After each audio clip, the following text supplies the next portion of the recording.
Welcome. My name is Kerry Cranston. I'm the president here at the American Writers Museum. I'm going to ask a quick question. How many of you are our members? One, two, very few. How many of you have never been here before? Shame on you. I'm kidding. We're glad you're here tonight. We're thrilled you're here. I hope you had a chance to look around. If you did not after the event, please take some time, look around the museum. We do programming on a regular basis, on average once a week. So if you're interested, you can sign up for our email list, find out about other authors who are coming. Most of our events are free for members, so if you think you may be wanting to come to more events in the future, think about becoming a member. But we hope you have a great time tonight and want to come back again. Now, that being said, a couple of things I want to point out. We have more programs this week. On Thursday night, we have a conversation about James Baldwin and William Buckley's debates by author Nicholas Bucola. He's the author of a book called The Fire is Upon Us. On Friday night, David Trower is talking about his book, The Heartbeat of Wounded Knee. And tonight we have as our book-selling partner, Semicolon, who are in the back. So if you did not buy a book on your way in, you definitely want to buy a book on your way out. We will also be setting up the signing line in that hallway over there, Nation of Writers Hall. So after the event, if you'd like to get a book signed, please head that way. Also, along those lines, tonight, please don't take any photos during the event. If you really want to get a photo, you can get in line with a book, and Danez would be willing to let you take a photo. But if you want to take some video tonight, that's okay. So, that being said, I just want to do a quick introduction. So here at the American Writers Museum, we tend to honor the writers who created what we think, or we now think of as unbreakable forms and viable traditions, and we honor the writers who break and violate them. We honor those writers who push us to think of who poetry speaks to and what it can do. Tonight we're bearing witness to that growth and change with an extraordinary poet, Danez Smith. Danez was born in St. Paul, Minnesota, and their books include Don't Call Us Dead and Insert Boy. The former was a finalist for the National Book Award, and the latter won the Lambda Literary Award. For this book, Homie, Danez is joined tonight by Britteney Black Rose Kapri. Britteney. I'm sorry. Wow, people in the audience knew. Whose collection, Black Queer Ho, was described by a reviewer as grabbing you by the throat 1 minute and pulling you into a hug the next. So please help me welcome both of our guests tonight. Thank you.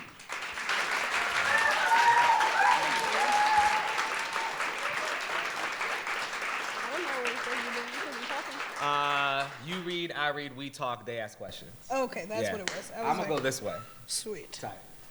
I'm not going to sit down. That is awkward.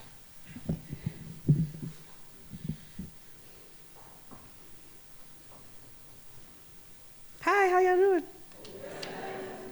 Hope you like vulgarity. Allow me to reintroduce myself. My name is Britteney Black Rose Kapri, a.k.a. B, a.k.a. Beezus Fights, a.k.a. Go-Go Gadget Ho, a.k.a. that bitch your mother wish you married, but you know better, of House Slytherin, first to her name, Queen of the Clapback, patron saint of fat bitches with too much mouth and even more titty, Duchess of Depression, Right Honorable of Cellulite and Twerk, Professor Pop Off, Elder Petty, Admiral of Hoe Tendencies and Anxiety, Captain Can't Save Him But I Keep Trying, Siren to Lost Cause Niggas and Light-Skinned Rappers, Master Self-Deprecation, High Priest of the Pen and the Mic, Countess of Shut a Nigga Down, Server of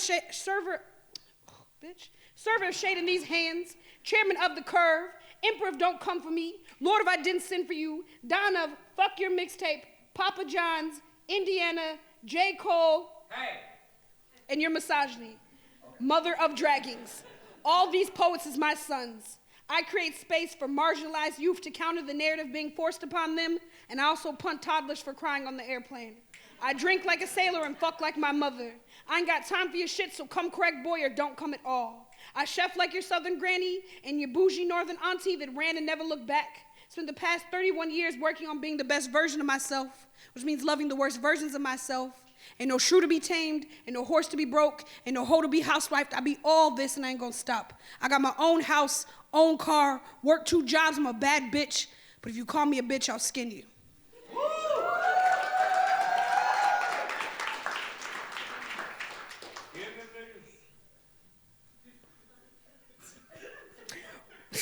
your ad-libs tonight are gonna be. Reasons I'm a hoe. I fucked someone else. I was walking. He asked a question he didn't want the answer to. Her man finds me attractive. She doesn't find herself attractive. The internet. A woman in church didn't like that I walked like a grown woman. I was switching. I grew hips too young. My friends. I got on the wrong train car. I grew breasts too young. I distracted the boys from their schoolwork by showing my shoulders, by showing my thighs, by showing up. I loved a woman. I touched a woman. I left a woman. I fucked more people than him. He didn't teach me that thing he liked. I don't like that thing he likes. I didn't wait for him. I didn't smile for him. I smiled at another him. I carried condoms. I let him fuck me without a condom. I said no. I said yes. I spoke. I didn't bleed. I did exactly what he asked me to. I blocked him. I fucked her man. I was breathing.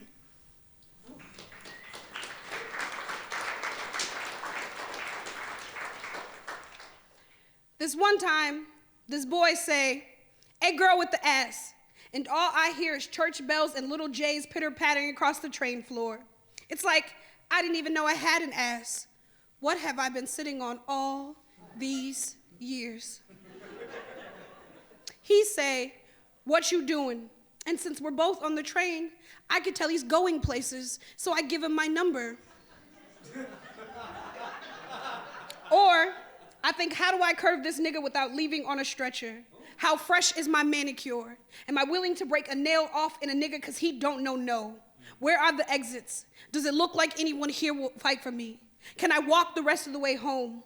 Will the news use my mugshot? Will the cops believe me? After a certain hour, I only ride in the first train car. Unless it smells like shit.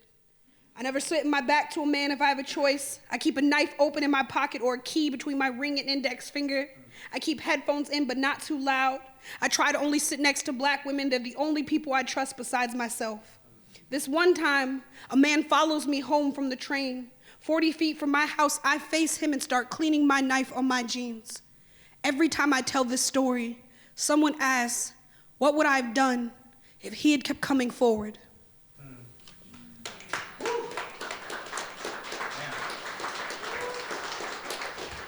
Yeah, shit's intense. Trains suck. As soon as I got my first real writer check, I bought a car.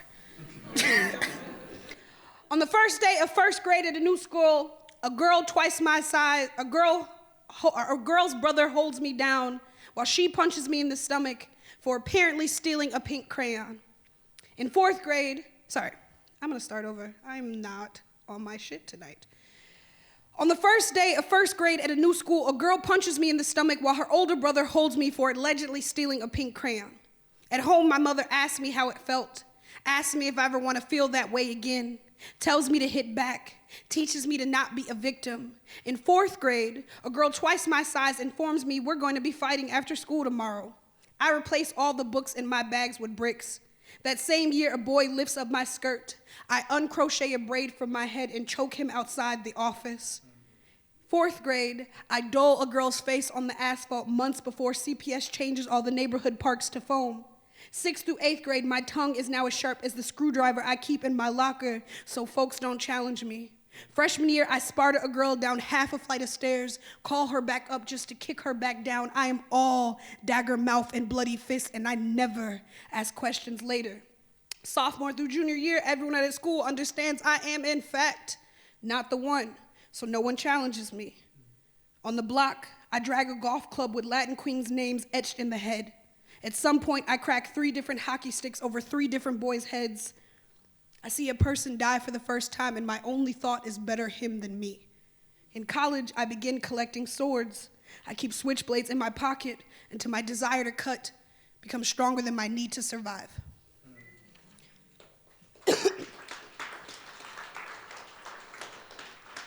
I'm gonna do these other 2 sad poems and then get back into the fun shit.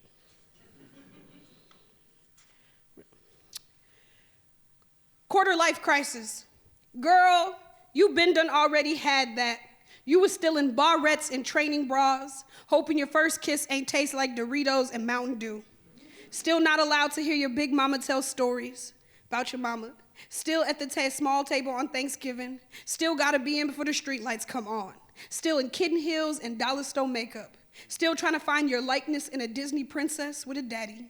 Still asking permission to use the bathroom. Still thinking you'd have your life together by 25. Who told you black folks live to 25? Girl, you ain't know. You a star.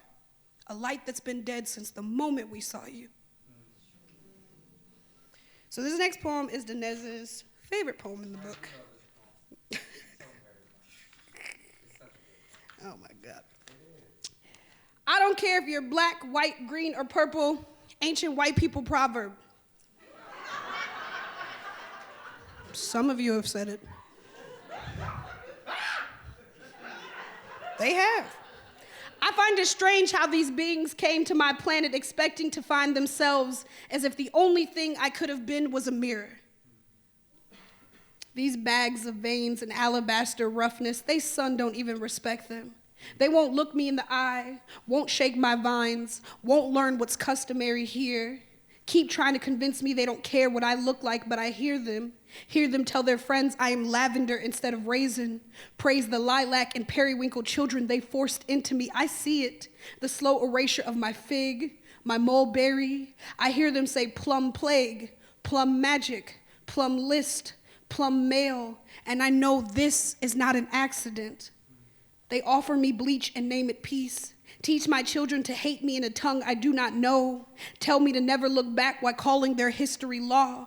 Separate our families and call it statistic. I miss watching the wild of my children spread without fear. I miss my monuments dedicated to my darkness. I miss facing my son and saying good morning.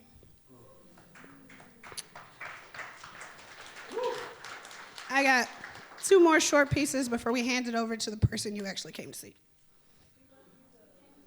I mean, you could love me, but like, I live in this city. I live in this city. the people that love me have seen exactly, bitch. The day my nudes leak, I'm a virus past, secret wildfire burning holes in good men's browsers. Not your daddy's Playboy boy. Today y'all gonna admit y'all like fat black bitches, and I look good. You see that ass, that arch, that cellulite spilling out across all 6 open tabs? These stretch marks got stretch marks. Titties rolling over the side of the screen. I know, right? Look at me. Look at this fat bitch. Marvel at me. Take me all in. Make me famous. Ain't no victim here, no shame, just good lighting and a fuckable face. I'm a big glass of over your shit, and you're looking thirsty, boy.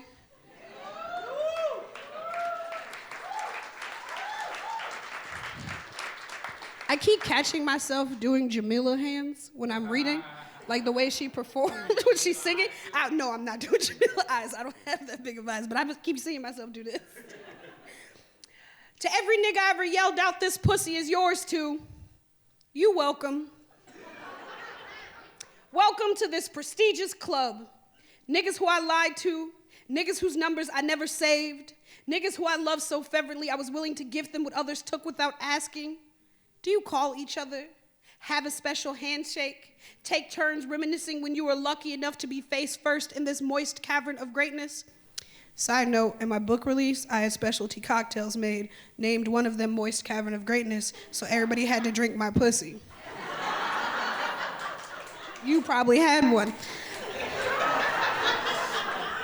I hope you didn't think I meant it was yours, like just yours. It's more like a timeshare, where you're only allowed to come over between 1 and 6 a.m. Only speak to me to tell me how much you miss being here. One day I might retire, might let somebody's daddy or auntie put a ring on it, lock me down until their retirement plan dries out. But then again, who am I to deny this safe haven to the masses? Sorry I haven't called in a while, haven't answered your texts, DMs, emails, tweets, smoke signals. I've just been too busy being too busy for you. But that's cool. Absence makes the pussy taste sweeter.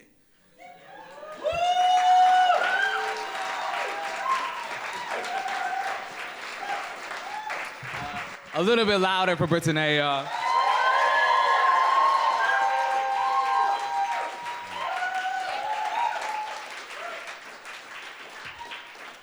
That's my friend. She a hoe too. Hey everybody, how are y'all? You were not. You're older than me, but I'm pretty sure I have had more miles of dick in my body than you, though. Have you ever thought about that? Just like seeing them all lined up, just in a one single line. Do you think you've made it to a mile yet? How many blocks of dick have you had? Maybe you're still inside the house or on the porch. I've made a couple laps. And is it like by the dick or like by the stroke? Never mind. These are questions for a blunt later. All right. Hello, American Writers Museum. My name is Danez Smith. I'm the death of poetry, or at least of decency in the genre. This is my accomplice. Thank y'all for coming through tonight. Yeah, it's always fun to be in Chicago. Which I won't say too many nice things about because y'all get big-headed. Y'all do. Y'all think y'all are the country and everywhere else is just like a distant suburb. And I respect that type of cockiness, even if it's false. All right, cool. Sorry, I just be talking shit. I'm from Minnesota, the place where y'all move. All the black people in here know y'all got 18 cousins that live in St. Paul, Minnesota now. And they all be, I'm from Chicago. When'd you move here? When I was 1 month. But we be going back in the summer, though. My family stay over south, so that's like me. I wrote a book again for some reason, because I haven't stopped hating myself yet. And I keep on doing this shit where you like say words and then rearrange them a lot. It's awful, y'all. Don't become a writer. It's a trick.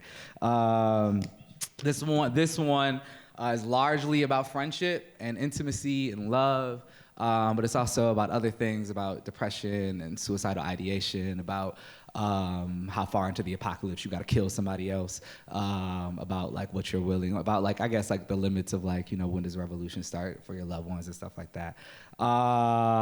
And other shit as well. There's a lot of rice in here, even though I don't like it.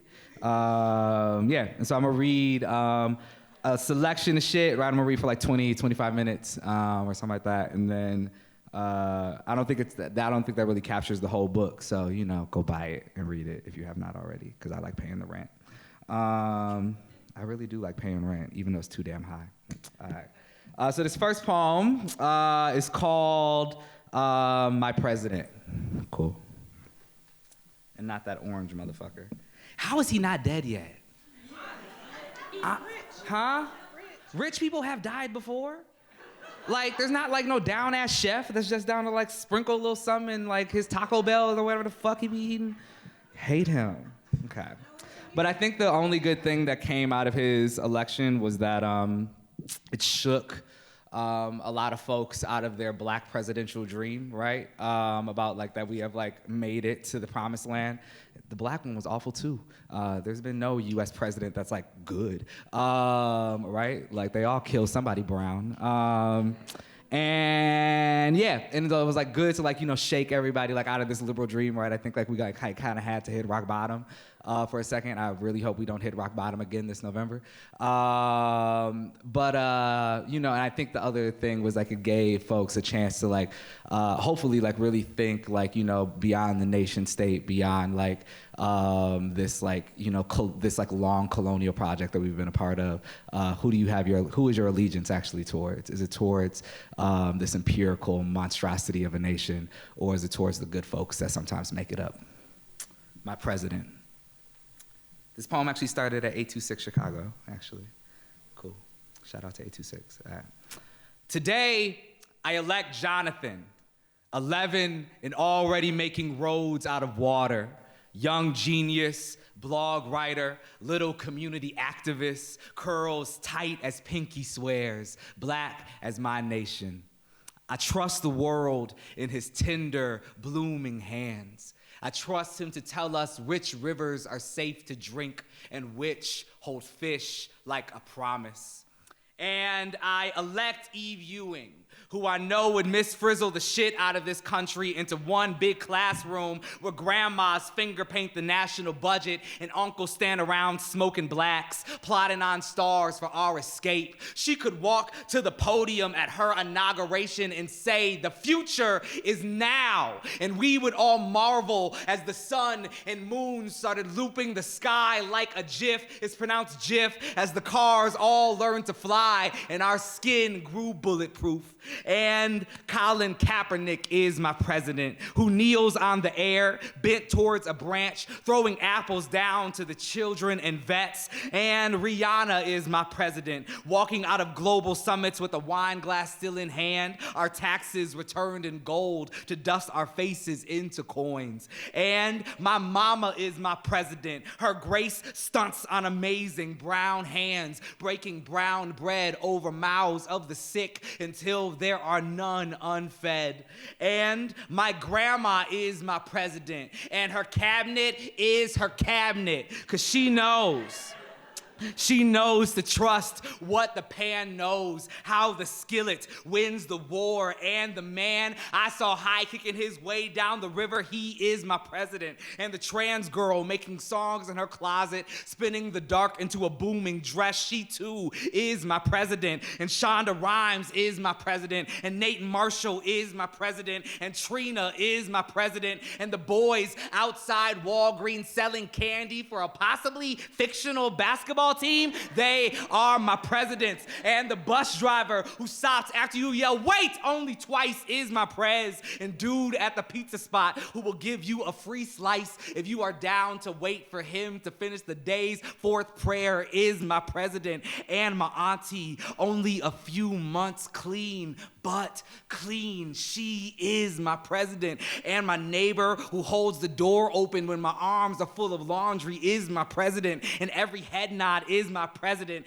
And every child singing summer with a red sweet tongue is my president. And the birds and the cooks and the single moms especially, and the weed dealers and the teachers and the meter maids who let you slide, and the cab drivers who stop, and the nurses' swollen feet, and the braiders' exhausted hands, and the bartender and Beyonce and all her kids, and the rabbi and the sad girl and the leather daddy who always stops to say good morning, and the boy who was crying on the train, and the sudden abuela who rubs his back, and the uncle who offers him water, and the drag queen who begins to hum, oh, my presidents, my presidents, my presidents, my presidents, show me to our nation.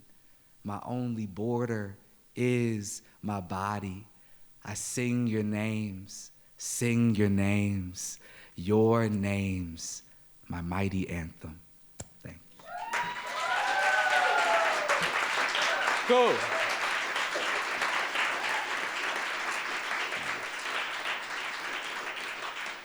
How many of y'all have ever whooped somebody's ass before? You can tell the truth. I'm not a snitch. I won't tell the principal. Okay. How many of y'all have ever got y'all ass beat? Oh, y'all have not experienced enough of life. Being punched is one of life's great honors. Changes you. Cool. Well, I wrote a poem about it for those who know. It's two poems. One about about whooping ass, and the second one about being the center of the ass whooping.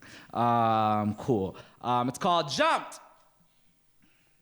1. There on the ground like dirt or a bird, December froze and May thawed, blood misted, crying for any mother. The boy who called your mama a bitch bleeds our love for you. His wings frozen and fighting our gust of sneakers. We storm him because we love you, and your mama has fed us, and only us is allowed to call her out her name because we know her name, Phyllis, and she bad, and only we can say so. And when we bad, she has permission from our mamas to beat us like we hers like you hers. You our boy. We pull our punches into to that boy like quarters for a bag of flaming hots. We make him look like a bag of flaming hots. Lord, forgive me, but I don't regret it. And on the real, all these summers later, I miss it. I wish a little bit to gather around a man and stomp in the name of love, beat what he said about my next to blood back into his glee yellow mouth to make his mouth a sparkling smashed tomato. Really though, Leland, do you remember how we beat old boy? Our middle school ritual, his 30-second eternity? Later, I licked his blood off my Nikes and dreamed we were water lilies holding the water down. 2. They were around me like nigga 1, nigga 2, nigga 3, nigga 4, me, nigga 5, nigga 6, nigga 7, nigga 8, and I felt safe. What could be safer than a circle of boys too afraid of killing you to kill you? The fist that broke my ribs also wanted me to live. I praise each one true God for each foot that wasn't a sharp anything, each hand laid upon me like a rude and starving prayer. I had always wanted 8 niggas on me, but not like that. After a while, I started to like it. I leaned into it, unblocked my face. The bottoms of their shoes was the sweet of a well-chewed eraser. I was their promise, their ink. You should have heard them laugh. A language so delicious, I cracked up, cracked grin and all. I didn't know a thing about love until those boys walked away so happy. My heart pouring from my nose.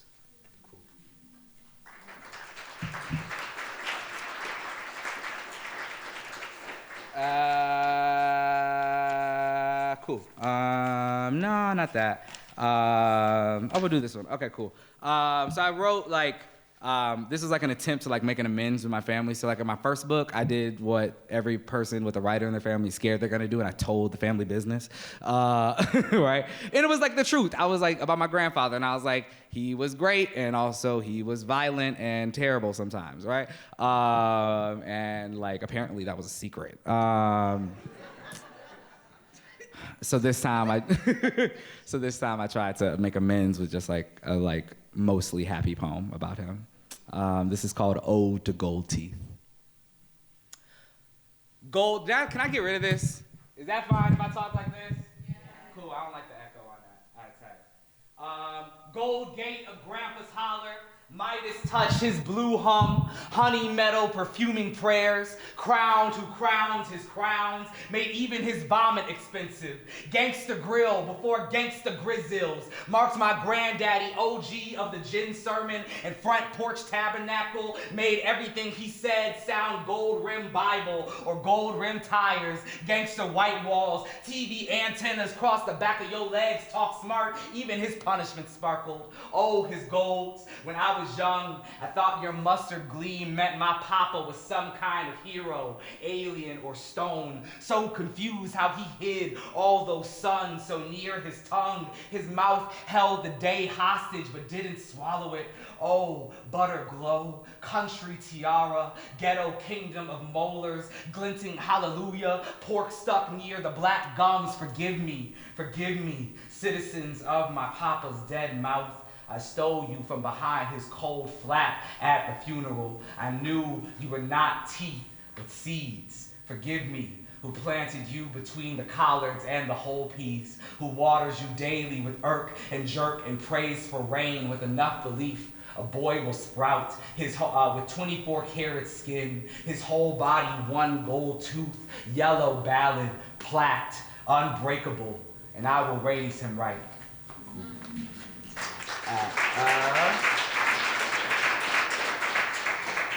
Cool. I don't think this poem, this is like the most random poem in the book, but my friends like it, so I'll put it in here. It's called Self-Portrait as a 90s. Oh, yeah, y'all like it. Okay, cool. Self-portrait. I'm gonna use this again. That feels weird. I need a safety blanket. All right. Self-portrait as a 90s R&B video. Think Tony Braxton, to me, There's a Stranger in My House. That's really the one I was thinking about when I wrote this. That is the best song ever. There's a Stranger in My House. That is so fucking, it's so good. If you don't know that, you have never lived. Obviously, you didn't have VH1 Soul. But you need to go home and watch that video, because she's so fine in it. And she just had a whole music career and was just married to Grant Hill. Like, what the fuck? Like, I love Tamia. She did the right thing. She had 2 great songs and was like, I'm married to this rich nigga now. Perfect. That's all I hope to do. Hopefully, I wrote my 3rd book. I'm waiting for my rich nigga. Okay. I promise you, I will never write a political poem again. They will be so quaint. They'll be about whatever I see through my big-ass window. Oh, my. I can't wait for that nigga to show up. To my check. It'd be like that. All right, cool. Sometimes niggas just get so excited. Get so excited that the chain is like, fuck this. Okay. This is the appropriate poem for a chain to break, though, I guess. All right, tight. Self-portrait as a 90s R&B video.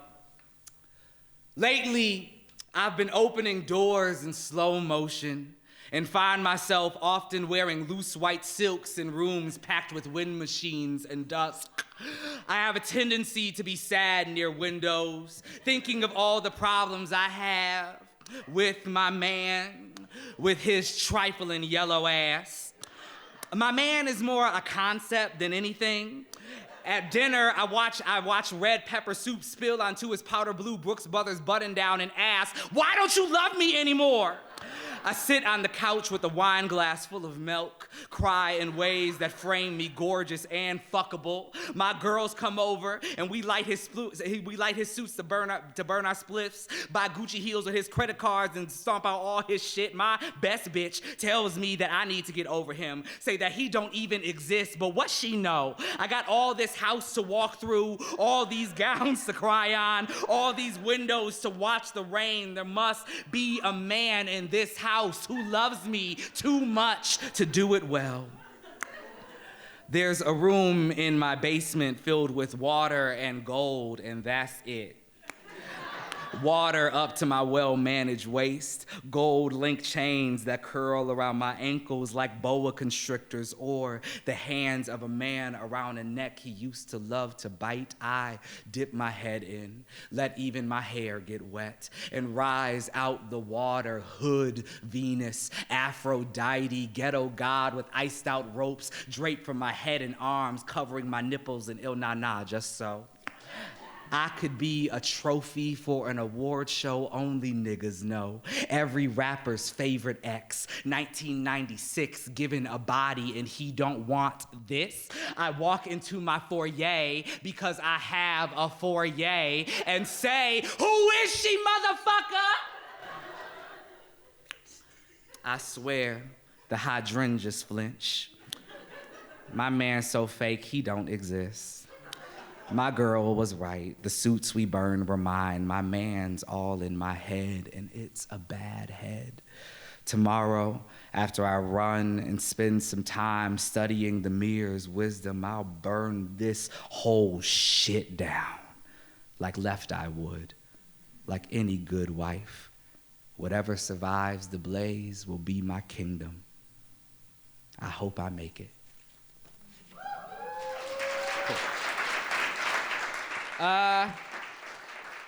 Like 4 or 5 more, depends on how I feel. Okay.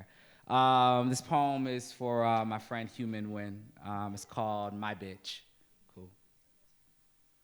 Oh, bitch, my good bitch, bitch, my heart, dream bitch, bitch, my salve, bitch, my order, bitch, my willow stream, bitch, my legend, bitch, like a door. Your name means open in the language of my getting by, bitch, sesame. Let's get together and pay. That was fucking funny. Y'all should laugh at that. Open sesame, bitch, sesame. That's fucking creative. Fuck y'all.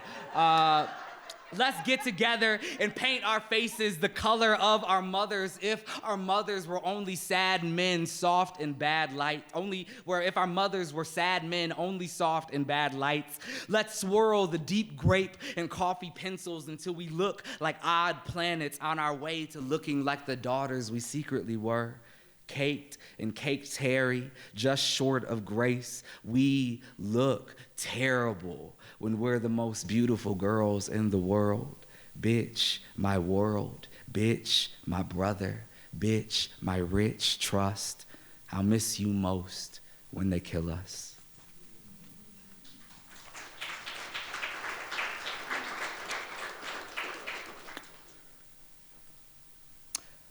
Say it with your whole black mouth. I am innocent. And if you are not innocent, say this. I am worthy of forgiveness, of breath after breath. I tell you this. I let blue eyes dress me in guilt.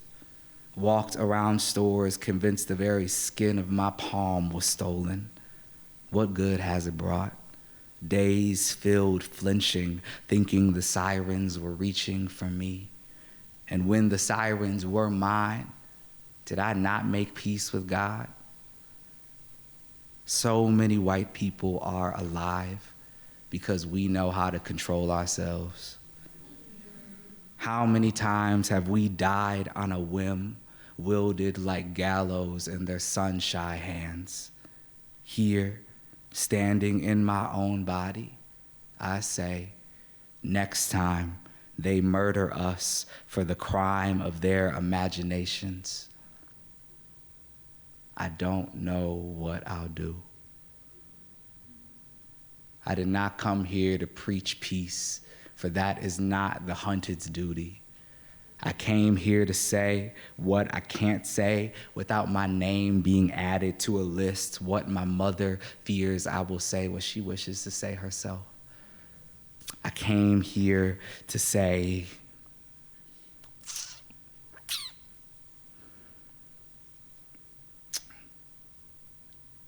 I can't bring myself to write it down.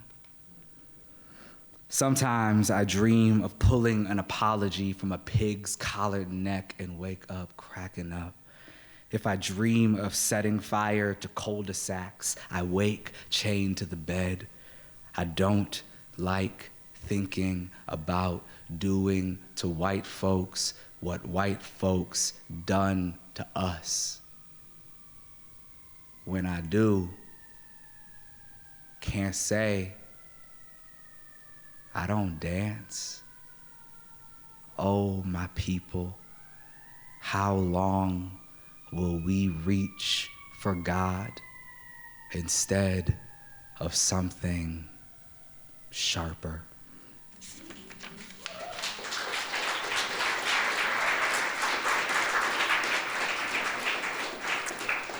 White niggas. It used to be called relations. As in race.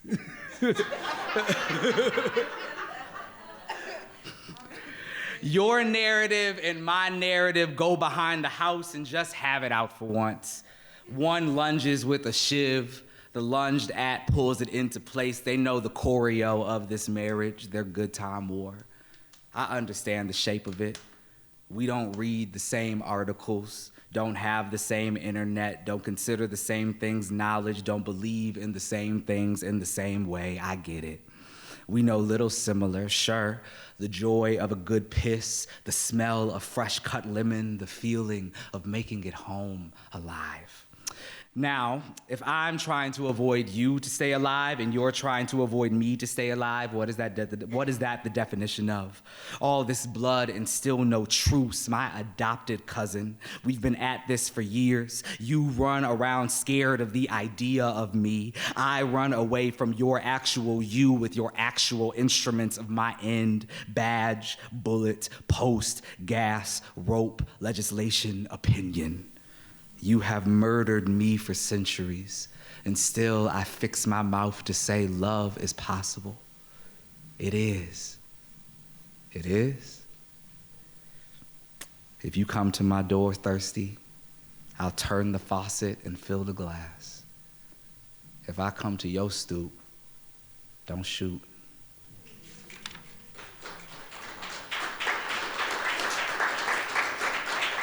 Cool. All right, that was the white portion of the book. Now on to other shit. All right, tight. All right, cool. Very short this time. All right, thank God. All right, this is for my, actually, no, I'm not gonna read that one. I'm gonna read this one. Okay, cool. Like 3 more poems. All right. Where are the black people getting moved to now that the white people want to return back to the city of Chicago? Where are they going? Is there a suburb that they're all moving to now that they're being pushed out from? Is white return happening here yet? Yeah? Yeah, cool. All right, so in Minneapolis, where I live, the north side is where all the black people stay, and the white people have decided that that's good property again. And so they're moving back from the suburbs to Minneapolis, and the black people are getting pushed out, or have been pushed out, I should say now, to this like suburb, the former suburb of Brooklyn Park. So yeah, so that's just context for this poem. All the good dick lives in Brooklyn Park. And where do they keep the good shit in your town? That fair trade nah-nah. Them gushy schools. When I roll up on Dude House and ain't seen no grocery store in miles, and there's a liquor store next to a liquor store next to a Little Caesars, I know the dick gon' be bomb. There's a stereotype here. Mandingo myth, slave quarter, bathhouse, animal, experiencing need and so down for whatever, you know that project dick. Section 8 inches, pipe so good make you wanna call the super when in the moment I like to tell a nigga to fuck me over good like alone. May all the hood niggas who humor my wet be blessed with some fly shit. 24s, condos, enough, and some health care. I swear. Buddy who rocks me best grows thinner by the day. He can't afford the pills that keep me round and blood quiet. I told him they got programs for prescription assistants, doctors, all kinds of help, but that would mean to admit what we try so hard to forget. Ain't that it? All kinds of broke a body can be. I kiss him with the antiviral still coming apart on my tongue. I hope it's enough to fill us both out. We split it like gas, like the brown blunts, brown guts. Cool. All right, tight. All right, 3 more poems. I'm reading long tonight. I don't give a fuck. Yeah, it's cool. All right, cool. How many of y'all got a family member who you're waiting on to die so you can live the rest of your life to the fullest? You might, okay, cool, tight, my people.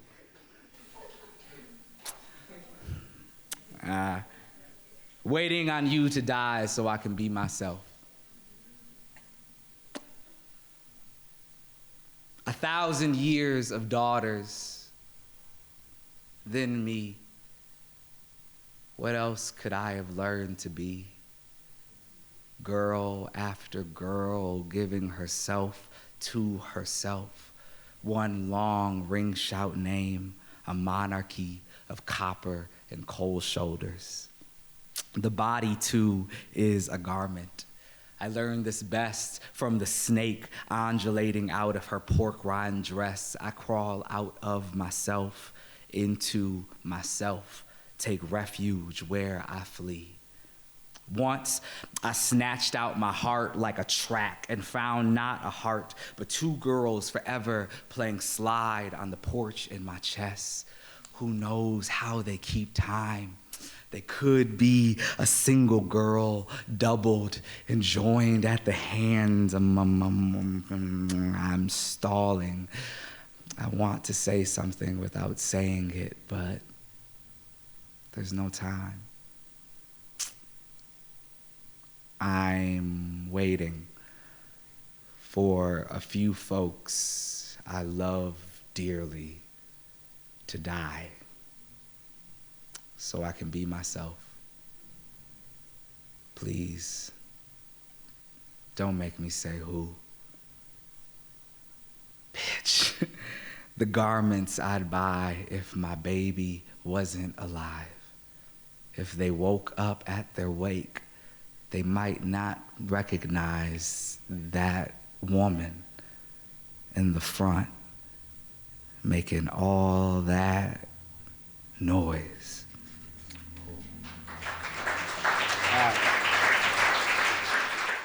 Cool. 2 more poems. All right, tight. This one's called Trees. It's about trees.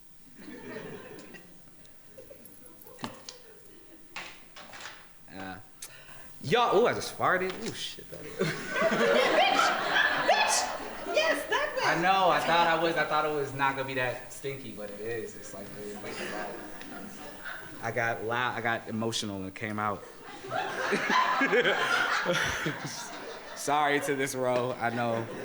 It's bad. I don't have nice farts either. They're not like quaint. It's like, I feel like I have like a dead twin somewhere in there that's just like slow. Yeah, it's like, it's bad. I'm sorry. Oh, it smells so bad. I've never had this happen before. Like, all these years of touring, I've never farted mid-reading like that. Huh? I know, but it's like so close. It's not like an elevated thing going on, you know, and like heat rises and shit. I don't know. It's just bad. Thank you. Don't tell everybody I stink like this, yo. God damn, buy the book. I promise. It doesn't smell.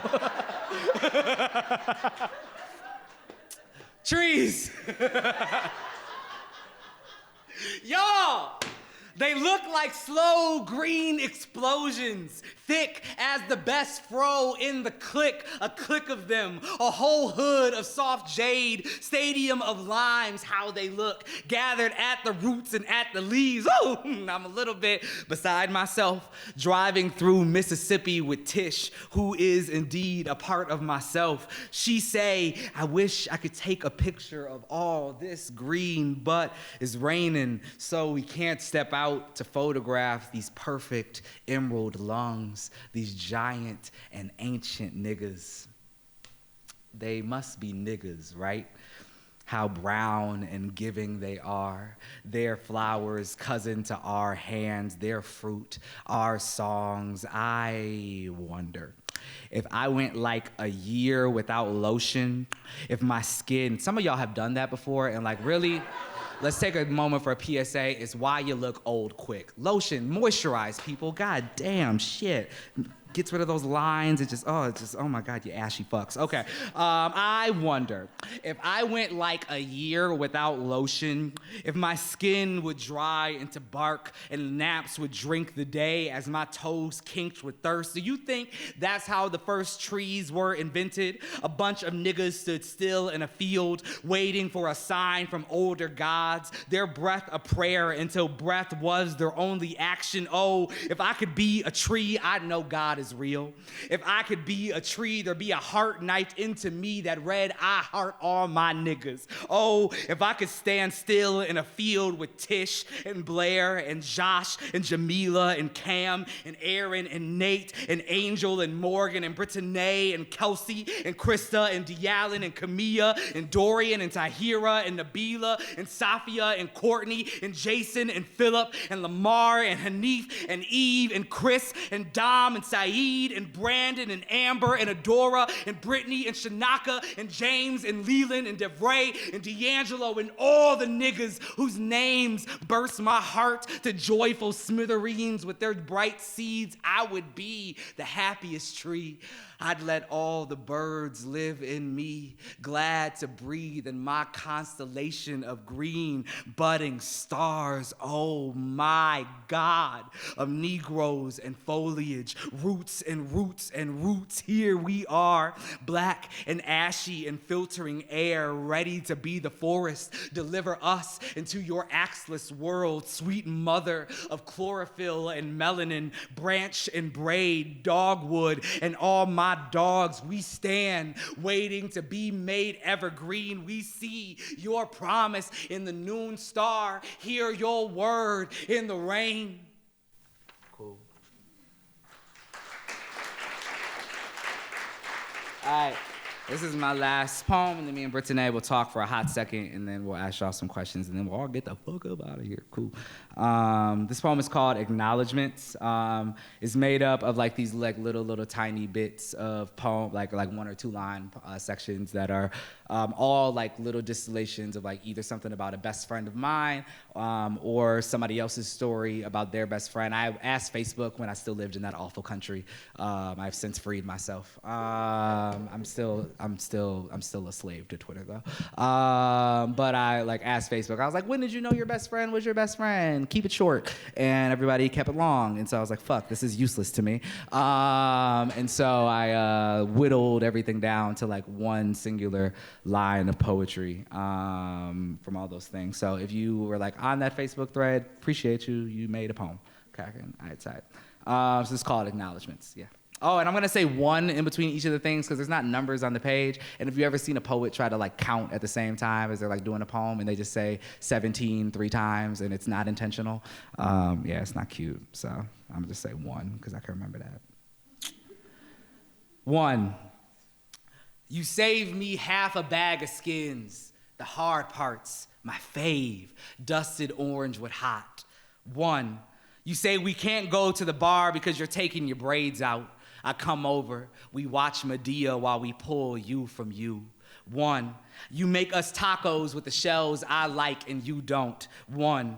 I get too drunk at a party, you scoop my pizza from the sink with a solo cup. All that red. 1. You in the morning, bong water grin, wet chin. 1. You in the lawless dark, laughing like a room of women laugh at a man who thinks his knowledge is knowledge. 1. I text you and you say, I was about to text you, bitch. 1. 1, you cook pork chops the same way I do. Our families in another city go to the same church. 1, you rolling a blunt, holding your son is a mecca. 1, you invite me out for drag queens the night I thought to finally.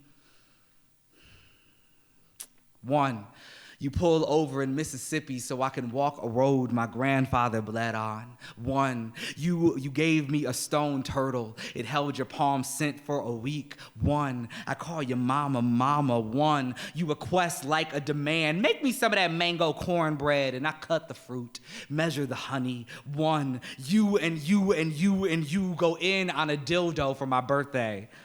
You name it Drake. You know me.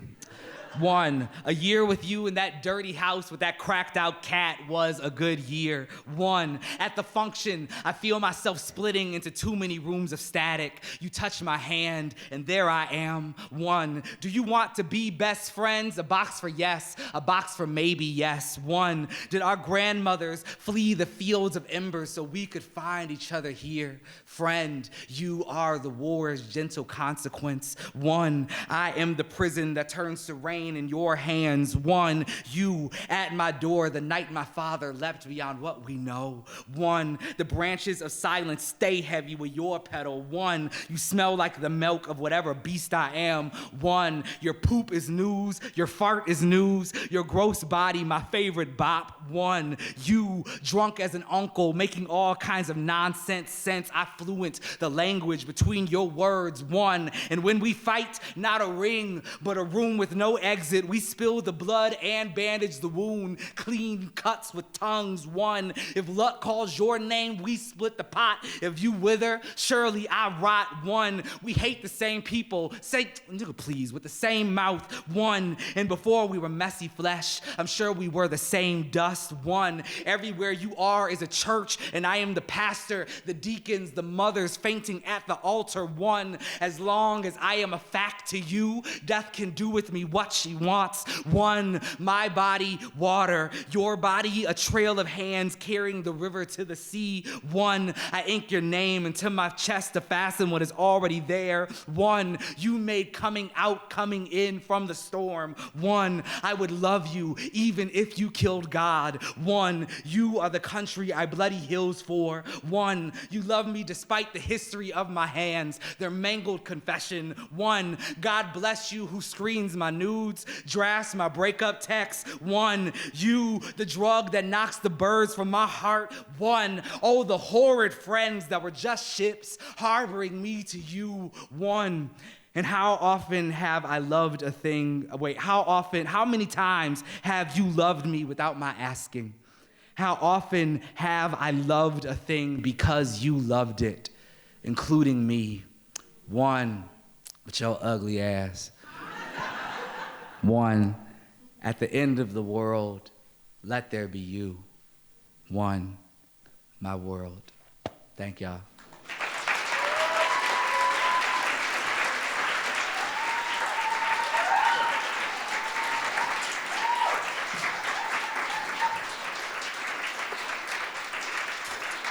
Tight. So I'm pretty sure I did what I've been doing this whole tour and went over time. So maybe we'll talk for like 1 or 2 questions and then we'll kick it out to them. Okay, sweet. Okay, cool. You got a question for me? So, actually, you tweeted something. I tweeted something. Earlier. Lord. I hate when my Twitter comes up. What did I tweet? Someone said something very hateful to you earlier. Oh no, they said it to Zaya, right? Well, yes, they were. It was like no. This was in response to the Dwayne Wade tweet. That's what I mean. Oh yeah. Yeah. And your response was, I hope your children grow up and forget you. Yeah. Yeah, so just to be clear, I was like tweeting about like, I was like crying. I cried so much today over that Dwayne Wade video of him and his daughter Zaya. First, him talking to Ellen about her, and then I don't know if you've seen the video of like him and Zaya in the golf cart, but she is such a smart, intelligent young woman. Oh my God, she is wise beyond her years. And I was just crying a lot about it. I called my mom and I was like, thank you for loving me and I love you. And I cried so hard, the flight attendant that was on the flight I was on like handed me tissues. I was like, oh fuck. And then some ignorant motherfucker Said some stupid ass shit. Yeah, just said like some everyday transphobia, and then like said some shit where like he obviously didn't understand the difference between sexuality and gender, which is the idiots always announce themselves. And yeah, and then I said, I hope your sperm are Limp Biscuits. That was And if you do have, and if you are fertile, then I hope that, I hope your children forget you. Question. So my question is about weaponizing language. Yeah.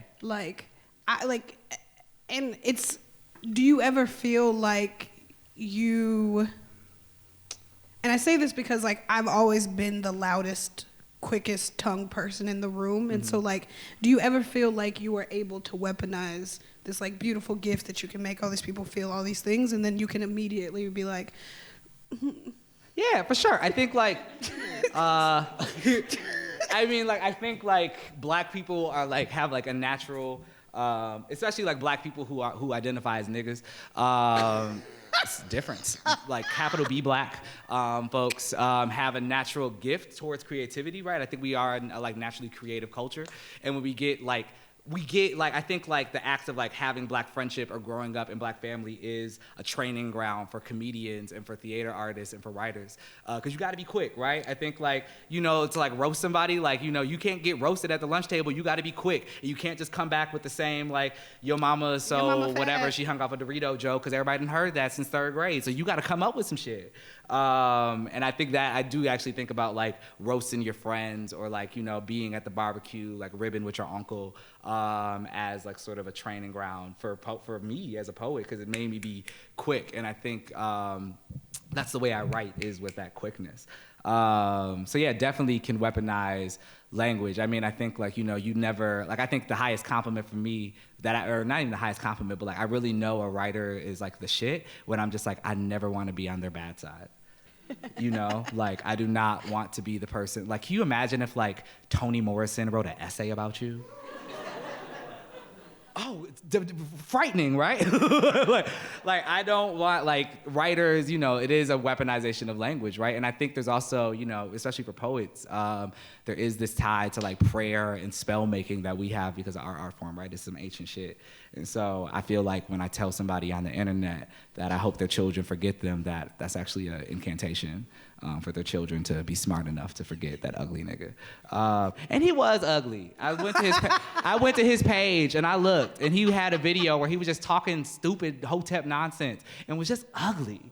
Just ugly, and not even like of face, but like just of spirit, and like, you know, like somebody's like inner evil just like shines through their face. He was one of them, and so I feel like I didn't even have to curse him too hard because God already did that work. So yeah, so writing, yeah, you can definitely weaponize language. And I think you can do it in a big way too, right? I think like, you know, like the current administration of our government is like weaponizing language against the people, right? Trump wakes up every day and weaponizes language through his Twitter, right? Legislation is weaponized language. You know, like you know, you sign it and it goes into law. You know, that is weaponized language. And I think we, both as creative writers, as like writers that are making things for our community, we can fight back in that same way, right? Language is power. That's why they didn't want us to read. That's why they didn't let us read and write. That is why the long Republican project is to build another illiterate, whether critically illiterate or actually illiterate society, right? They don't want us to be able to engage with language. They don't want us to be smart enough to read between the lines. So yeah, language is as much of a shield as it is a decoder, as it is a bullet and a blade and a shank and a fist. So yeah, tight. Shout out to language.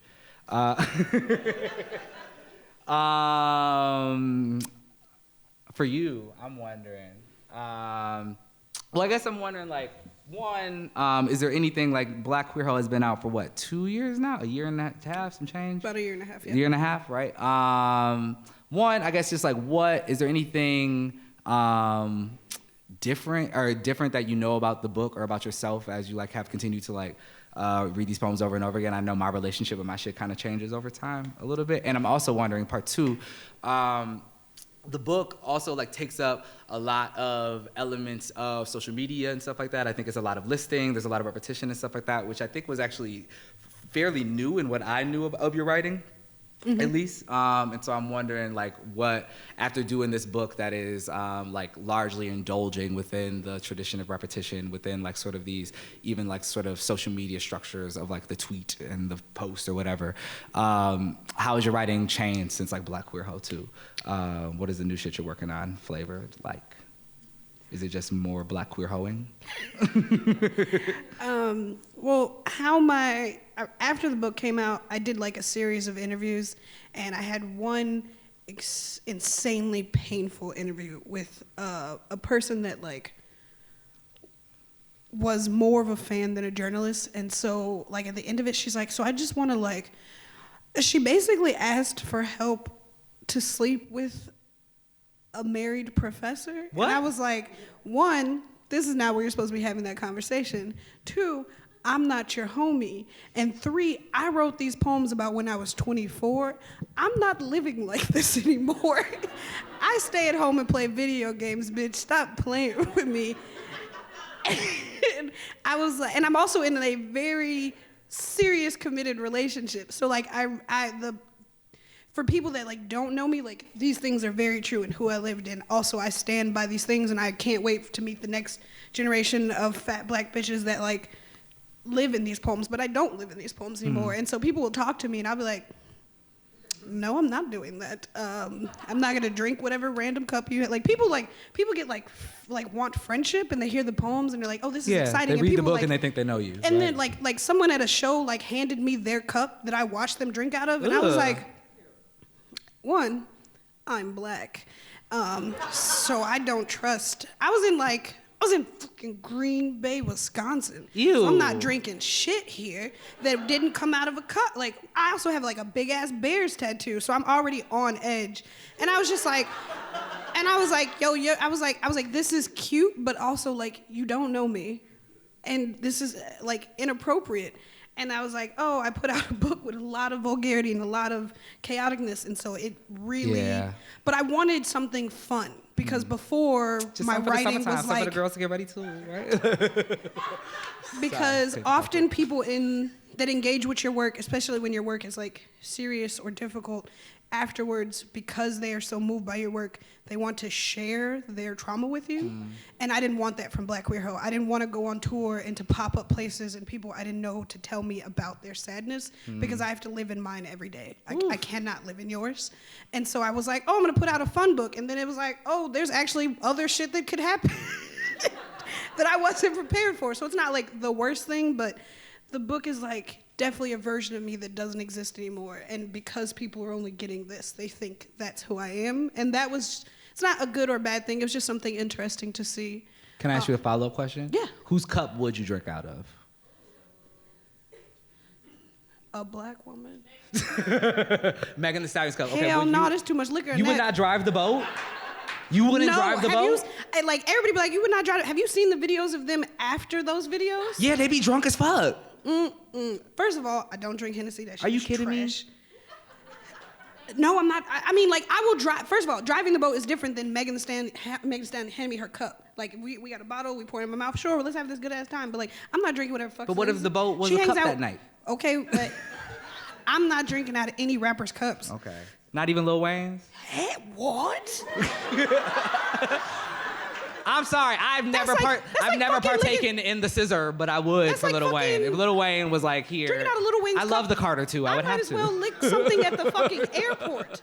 It would be safer to lick something at the public airport than to drink out of Lil Wayne's cup. I did that. I was going to Utah. He was going to New York. It was.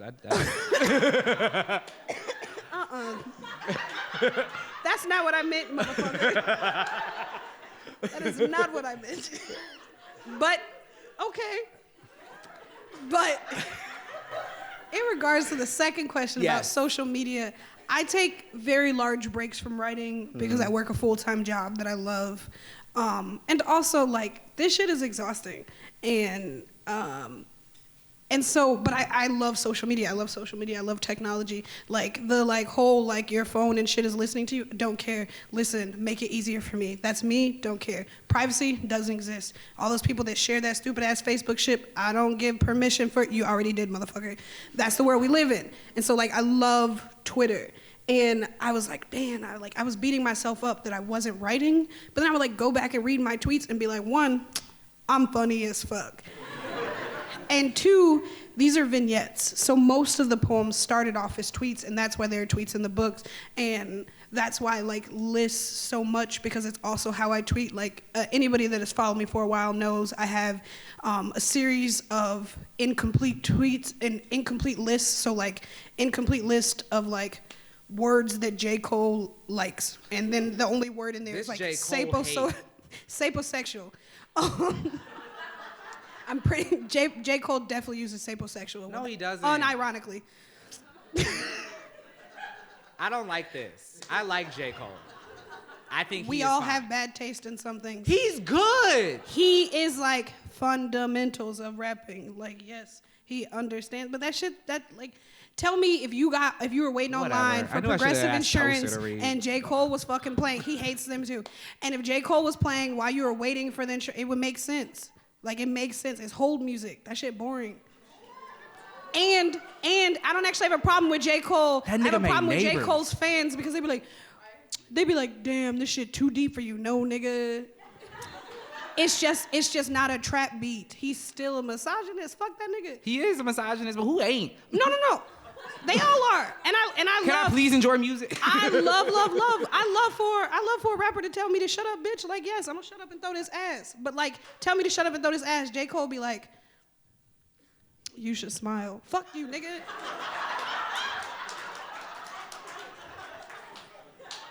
So we're not really talking about writing anymore. We ain't. But And yes, it's sad, because as a J. Cole fan, I really can't defend this nigga. It's like- social. But Twitter is an editing tool I use in my classroom. I ask my students to, especially when it was 140 characters, like they'd be like, oh, I have this poem and that should be like 17 pages. And I'd be like, damn, that's crazy. I'm not gonna read that. Condense it down to a tweet. And like y'all are laughing and they'd be mad, but like condense this poem to a tweet. It'll make you cut out a lot of fat and then take this tweet and write the poem. And that's what I did for the book.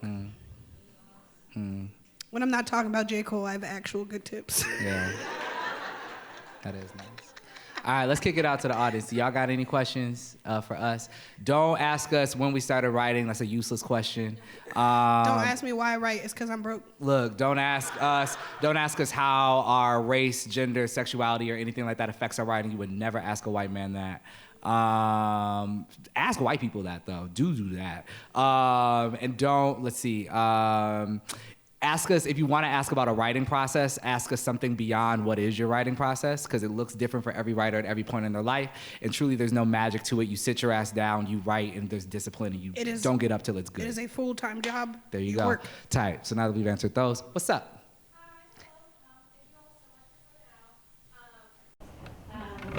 And my question was just, we're all here to support you, so what are some upcoming projects you have? I mean, you have plenty. What are some upcoming projects you have or things that you want us to know about? And if you don't necessarily have projects in the mix, what are some poetry or writing related projects that you have kind of stirring up in your head that you are excited to give time for? Danez doesn't have any projects coming out. This is the project. Yeah, that was my project. This shit came out like 3 weeks ago. Yeah, that's it. I don't know. I got another manuscript brewing. You know, look for that in like 2, 3, 4 years, something like that. I'm trying to get back into playwriting, and so I got like a couple of ideas. I got an old play that I'm expanding, and I got some new ones brewing. I'm moving to the East Coast soon. If you got an auntie that lives in New York with cheap rent and is looking for a tenant, holler at me after the reading. I'll just like shout out other people's projects that are like Rick Barrett just released a book today called The Galleons that I think everybody should get. George Abraham has a book coming out called Birthright from Bud and Poetry that I think is really brilliant. Later this year, Destiny Birdsong is releasing a book. Yes, shout out to Destiny Birdsong. She's releasing a book called Negotiations that is fucking brilliant. I'm reading it right now. I'm late on my blurb. Who else got shit coming out? Latinx Breakbeats Anthology is coming out. Latinx, yeah, Breakbeats Poets, Latinx. Next. Yes, coming out very soon, available for pre-order. Francine J. Harris has a book coming out later this year called Here's the Sweet Hand, I believe it's called. She's really brilliant. Any other Black, queer, or like trans folks already have shit coming out I'm excited about. I don't know, just like buy all the poetry. If you don't consider yourself an avid reader of poetry, I think this is a brilliant time to become one. For the last couple of years, it's like every year we're like, this is the best year for poetry ever, and then the next year happens. It's just a very exciting time in American poetry. If you're looking for presses that I think do it well, I think Haymarket has a really brilliant list. I think my press, Grey Wolf, is at the top of their game. I believe Four Way Books has a really brilliant list. Bud and Poetry has a lot of interesting writers, hit or miss. I'll say it in public. Oh, that was shady, Danez. I love it. Mostly hits. Fuck. I shouldn't have said that. That was the liquor. Who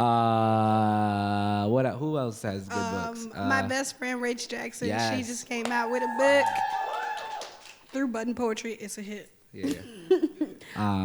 Tight. Yeah. That's projects. Do you have any projects that you got coming out personally? I have a book that's in the work with I just looked back and saw an editor at Haymarket, and I'm not forwarding this book. That's why I just got stressed. I got to May 1st. It's not gonna be done. I have a book. I have a book that I'm working take your time, on. yo. Tell them that you need more time. You rather have a good book than a book. No, Haymarket loves me. They're not pressuring me.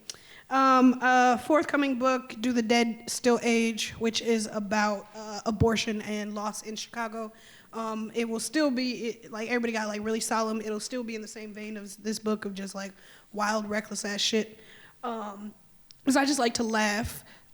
Don't tweet me in a few months asking about the book, bro. Like, don't do that.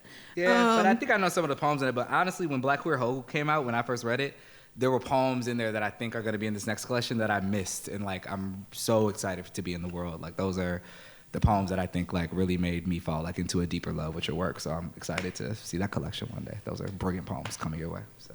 That's stressful. But... shameless plug, I am the slam master for the largest youth poetry festival in the world. Louder Than a Bomb, which kicks off in 2 weeks, and we need a shit ton of volunteers. So if you like poems and you like youth and you like judging youth, you can do that. It's like a requirement for Chicagoans. Like everybody has to volunteer for Louder Than a Bomb at some point. It's like South Koreans going to the military. So like, you know, like hurry up and get your service done, you know? A mess. You What? are They do it. a They have mess. They have I know. compulsory military service. We ain't got it.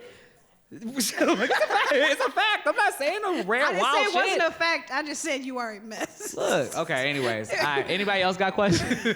What's up? Do y'all have like poems or a book of poetry that as soon as you read it or received it, you were like, damn, I'm mad that I didn't write this. That's like by another poet. Any book by Jericho Brown, like I read it, I'm just like, where's the camera? Like, you know, like, how does this bitch know?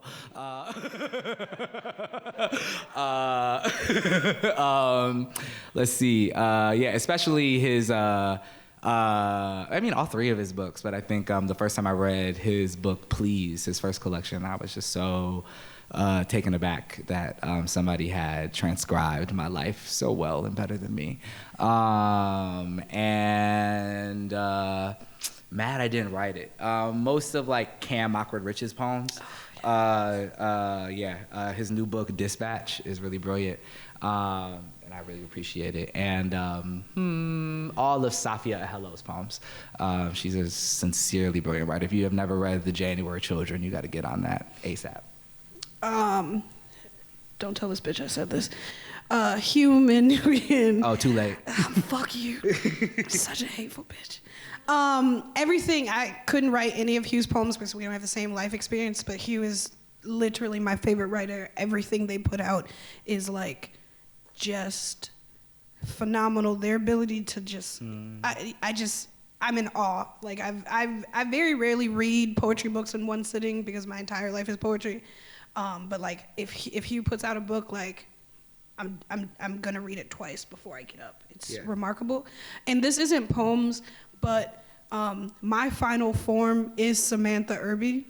As one of my best friends, I love her to death, and everything she writes, except for shitting on herself, everything but those pieces are just, I just wish, I don't know how she fucking does it, because she also is cranking out books and cranking out fucking scripts and writing for TV shows and all this shit, and she also like has 2 fucking like stepchildren, but it's just producing, and it's never a miss, it's always a hit, and I get so jealous reading her books because they're what I aspire to be. I aspire to be vulnerable and vulgar and hilarious and just talk about the worst parts of me, because I think more people should talk about the worst parts of me. And Samantha Irby is literally the person that made me realize that I could do that from her essays. Word. Oh, and Justin Philip Reed. I read, his first book, Indecency, is brilliant. I was like on the panel that gave him the National Book Award. And that is to say that his new book is so much better than the one that I was like, this should win the National Book Award. And his new book is better than that. And it was great to like read it early because I was like, I'm nervous about my book coming out. And then I read Justin's book, which drops in April, called The Benevolent Volume. And I was like, oh, this bitch wrote the best book this year. So at least I just get to like be like happily fourth or some shit like that. Justin's book is like incredible. It's mind blowing. There's nobody in American poetry that is writing as urgently and complexly as he is, and it's brilliant. Yeah. Sure. Hey. So I just wondered, like, the process of, like, understanding that, like, writing is therapeutic within itself and having that space to kind of talk about things that are hard to, like, vocally express. What do you do when, like, it's hard to write about something that has, like, negatively affected you, but also understanding, like, when you put out work, it's for, like, public, and wanting to, like, how to write about stuff that's personal to you without worrying about like other people not thinking that it's like written well. I know like I sometimes struggle with like writing pieces that are like about some form of like trauma, but then like not liking the way I write something, but like then it makes it hard to like, I don't know, go through like a healing and like therapeutic process because I'm more thinking about like the outlook of how people when people work that comes out. I would. Yeah. Writing is not therapy. Writing is never therapy. No form of art is therapy. Therapy is therapy. I say that at every show. I think I think we tell young writers that shit all the time, and it doesn't solve anything. Writing a poem does not get you through or over anything. And it doesn't mean that it's not helpful, but there's a process that you have to do to heal yourself outside of the poem. And so no piece is really publicly ready until and it doesn't mean you're fixed or done or healthy or whatever it is, but there's a lot that you have to do within yourself for those pieces. But also, whenever you put anything into the world, that belongs to them. When you are in an English class and your teacher's like, we're reading this book and the blue car is a symbol for blah, blah, bullshit, and you were sitting there like, maybe it's a blue car, you don't get to control those narratives after the poems go out. And so you just can't harp on it, because people might read your poem and be like, damn, this is a whole metaphor for 13th century, whatever. You're like, I've never even heard of that shit, bro. But people will find what they need for their therapy, for their salvation. And so you can't be focused on how people are going to perceive it, because also lots of people hate me and Danez's work, sometimes in the audience. True life. I've had people come to my shows to hate talk to me. I don't give a shit. You're here. You filled it up. It looks great. Buy my book. Thanks. Free press. People are going to not always love you. And that doesn't matter. What you need to be able to do is when you put those traumas out into the world, one, be prepared for people, like I said earlier, to share their shit with you, because that's not always what you're prepared for. But also you gave that trauma to the world, but you don't have to let the world into your trauma. Cool. I agree with everything. Yeah. Therapy is therapy. Writing can be therapeutic. I wouldn't I think most of us who do write go to it because either it was very fun or it was very cathartic, right? And that cathartic was mine. I was like, oh shit, I didn't know that I could actually say these feelings that I have outside of my body, either on the page or into a microphone. And so it is therapeutic. I guess I would question the craft part of that question. Is why are you releasing something if you don't think it's well written?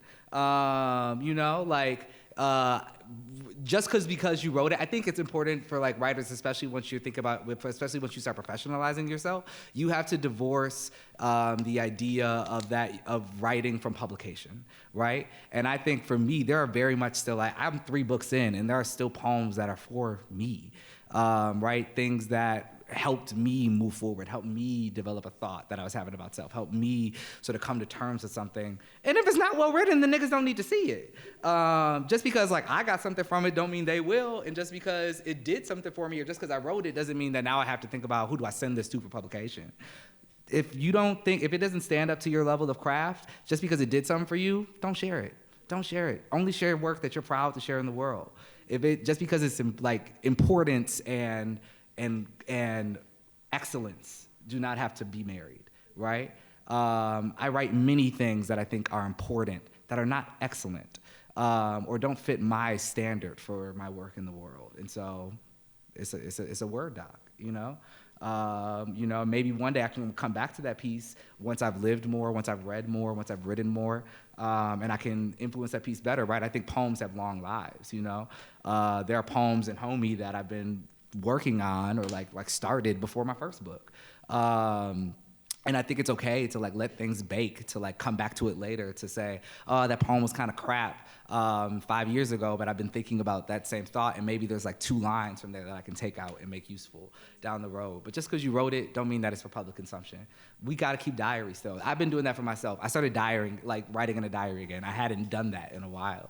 But it helps to keep some of those thoughts private and to keep the therapeutic part of writing. I think I do actually get a lot of things that I didn't take to my therapist after I wrote about it. But divorce those 2 ideas. Just because you wrote it don't mean that the public needs to see it. And only show the public what you are proud to show the public. And even then, niggas are gonna hate it, Shout out to everybody who bought my book and gave it a 1-star review on Goodreads. You still bought it. Tight. And your work doesn't have to be for everybody, like Britteney is saying, it's public consumption, but and the most you can do is guarantee your own standard of excellence. So yeah, that's it. Maybe 1 or 2 more questions and then we'll wrap. What's up? So of course, like poems are like your own personal narratives, and so how do you like really know when that narrative, like, because I feel like the narrative is ongoing, and so how do you really know when the poem is done? Does that make sense? Yeah. I sent it to a friend. Cool. For me, I mean, poems are a mix of narratives, right? Like sometimes it's me, sometimes it's not. Sometimes it's an amalgamation, you know, lines 3 through 7 was me, lines 8 through whatever the fuck was not. Sometimes it's just image and metaphor and play. So I think that's also like a dangerous assumption, I think, to always assume that especially even for poets that write into the confessional, right? Like, sometimes I start writing about myself and then the poem moves away from me, you know? And that's just because of the way that poetry works for me, is that I get more invested in the image or what the thing is saying than like telling my truth. But how I usually know a poem is done, one, not every poem has to be every poem, right? And so I think that's just like a saving grace, is that like my poem about how I feel about my father does not have to be the only poem about how I feel about my father, because I will feel differently about that nigga in 5 years, and so I will also write the poem then. And you know, there are topics that we return to and we obsess over, and so the narrative is always evolving. You're always building your own archive and your own canon. How I know a poem is done, if I can get through a poem without stumbling or cringing, then it's done for me. And when I read it out loud. If I cringe, that means I actually hate it, and why would I show anybody a poem that I think sucks until I like have done that work. But if I stumble over it, that's usually a rhythmic thing, right? Like sometimes I'll be reading a poem and I keep on saying a different word, or I keep on like just instinctually doing things in a different order, and I listen to that oral ear as well to say like, okay, like if I can't say it, if it doesn't flow off, then that means that something's off. So if I can get through it and I was like, that was good, and I also didn't fuck up, then I think it's done. I want to change my answer. My poems aren't done. I edit while I'm performing every single time. Same. So like what you heard me read, a few of the things I said aren't in the book. Same. They're ad-libs that like I picked up afterward. I was like, this makes sense, or I really like, and not like the like whole side note joke. Like there are whole lines in the book that I read every time I perform and didn't get added until the second edition, because like after I performed it, I was like, oh, this is what goes in here. And I edit because I'm a performer, because I edit on stage all the time. What these are chapters, and so like this chapter is done, but like there's no point in which I'm going to stop talking about these things. I send them to homies when they tell me like, you need to separate this. Like this is 2 chapters to the same, you know, it's same conversation, but it doesn't need to be the same poem. But like no poem is ever done, because you'll come back to something that you love right now. If I look at this book in 10 years, I'm gonna be like, oh, this shit all needs to change. Yeah, it's not about done, right? It's about that momentary satisfaction, right? And like I think that is a thing that you can say as a writer. Like I think it's easy to always hate your own work as an artist, but I think you do have to like develop a lens of how to know when you are pleased with yourself. You know, and I think that's what that's really about. It's like, it's never done. You can always, the longer you hold on to it, the more your lens is going to change, the more the poem is going to change along with you. And so it is just about that momentary satisfaction, that moment when you say, this is something I can put in front of people and be proud of. So, yeah. All right, let's take one more question, and then we'll head to the book signing and to home and to all that kind of stuff. Any more? What's up? Any advice for getting into the world of publishing or literary agents in your craft? What kind of writing you write? Poetry, plays. Cool. Poetry, you don't need no lit agent. It's just not how poets do things. Those are more for the prose writers.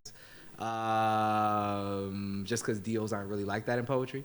Most of the time, now there's been a couple in the last couple years that have been pretty big, and I'm trying to get one. You know, I think like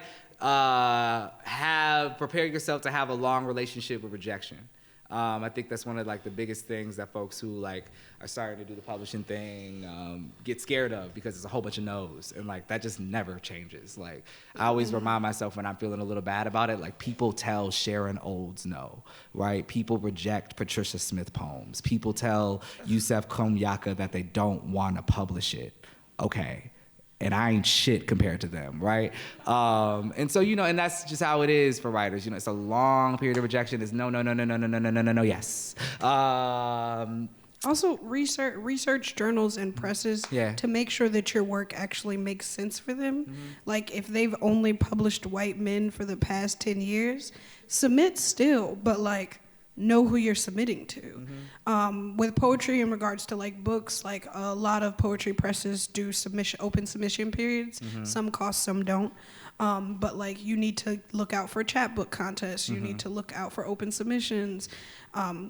Become very knowledgeable about Submittable. It's a website. You can use it a bunch. You can track every rejection you've ever gotten. It's very stressful, but, like, you need to do research into, like, how the press actually receives work, because you can't just you can just email your manuscript to people at presses. They never look at that shit. But, like, see when they're doing it, but also make sure, like, I am published with Haymarket, and I knew I was going to be published with Haymarket before Haymarket even knew, because I wanted to be with him. Like, everything Haymarket puts out is exactly what I believe in. I also have a book that, like, most people aren't going to want to take on because it is intense. So I needed to be with somebody who was going to stand by not only this book, but the public conversations where me saying this type of things are. And I did my research, and I love Haymarket, and I don't foresee, and I don't, foresee myself moving to a different press anytime soon, because, like, they care about me. Yeah. And I needed that for my work, because you can't, like, when I get booked for things, you can't send me to, like, a church to read or some place where there are children. Like, we're laughing, but, like, I've been booked in places where I've shown up and I'm like, oh, no one here knew what the fuck my book was about. Yeah, that happened to me And before. that is, like, the worst experience. I got booked at a children's stage at a children's stage at a book festival, because with the picture books and shit? Because they knew I worked at Young Chicago Authors. LOL. Have they heard of Young Chicago Authors before? No, it was in Nashville. They're not that young. But that's what I'm saying is, like, you make sure who you're reaching out to is going to stand behind you 100%, not just as a book, but as the artist. Yeah, I think that's the golden ticket. Go with the press that is excited to work with you, and whatever that press is, I'm on a slightly bigger press now, but I love Yes Yes Books, who did my first book. I think they do amazing work, and they publish some important voices. And it was important I went with that small press. I had other homies that were holding out for the Penguins and all those kind of shits, and they're real unhappy doing that waiting. But I just went with a press that was like, hey, we fucking love this work, and, like, we love your work, right? Not just this work, but you. And that was the best experience I ever could have asked for. Every publication experience I will have from here on out is leveled by that wonderful small press that is run by one woman on a dollar and a dream, and she really blessed me. And so I think, shout out to small presses, especially for poetry. With the lit agent thing, if you feel like you got a memoir in you, write that memoir, get your 6-figure check, and and they will also sell your poetry collection too. Sorry, everybody out here, go publish, go live your dreams. Thank y'all so much for coming through. You have anything to say? I'll sign books and take pictures and answer questions, all that in the back. Britteney, I believe, has a couple of copies of her book that you can come and talk to her about if you want to buy those. Anything else from the museum? No, thank you all for coming. This was wonderful. Like I said, if you need to get your books, they're in the back, and if you want to line up, we want you to go that way, okay? Thank you so much for coming tonight. Thank you.